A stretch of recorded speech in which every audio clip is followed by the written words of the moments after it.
صحیح بخاری حدیث نمبر 171۔ رسول کریم صلی اللہ علیہ وسلم نے حجۃ الوداع میں جب سر کے بال منڈوائے تو سب سے پہلے ابو طلحہ رضی اللہ تعالی عنہ نے آپ کے بال لیے تھے۔ صحیح بخاری حدیث نمبر 172۔ رسول اللہ صلی اللہ علیہ وسلم نے فرمایا کہ جب کتا تم میں سے کسی کے برتن میں سے کچھ پی لے تو اس کو 7 مرتبہ دھو لو تو پاک ہو جائے گا۔ صحیح بخاری حدیث نمبر 173۔ رسول کریم صلی اللہ علیہ وسلم نے فرمایا کہ ایک شخص نے ایک کتے کو دیکھا جو پیاس کی وجہ سے گیلی مٹی کھا رہا تھا، تو اس شخص نے اپنا موزہ لیا اور اس سے پانی بھر کر پلانے لگا حتیٰ کہ اس کو خوب سیراب کر دیا۔ اللہ نے اس شخص کے اس کام کی قدر کی اور اسے جنت میں داخل کر دیا۔ صحیح بخاری حدیث نمبر 174۔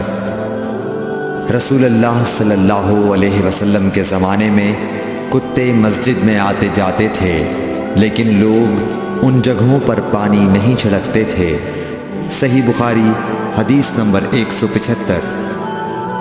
عدی بن حاتم کہتے ہیں کہ میں نے رسول اللہ صلی اللہ علیہ وسلم سے کتے کے شکار کے متعلق دریافت کیا تو آپ صلی اللہ علیہ وسلم نے فرمایا کہ جب تو اپنے سدھائے ہوئے کتے کو چھوڑے اور وہ شکار کر لے تو تو اس شکار کو کھا، اور اگر وہ کتا اس شکار میں سے خود کچھ کھا لے تو تو اس کو نہ کھائیو، کیونکہ اب اس نے شکار اپنے لیے پکڑا ہے۔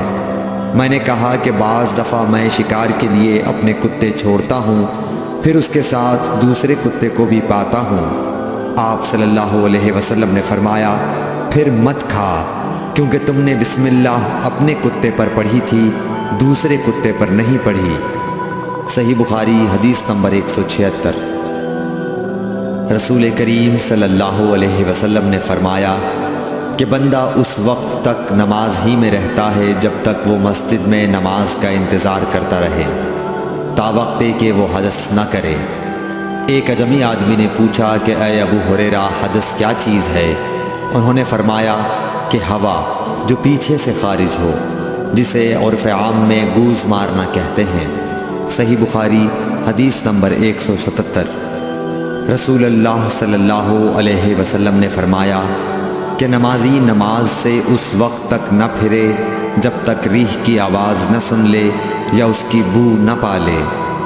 صحیح بخاری حدیث نمبر 178۔ حضرت علی رضی اللہ تعالی عنہ نے فرمایا کہ میں ایسا آدمی تھا جس کو سیلان مزی کی شکایت تھی، مگر رسول اللہ صلی اللہ علیہ وسلم سے دریافت کرتے ہوئے مجھے شرم آئی تو میں نے ابن الاسود کو حکم دیا۔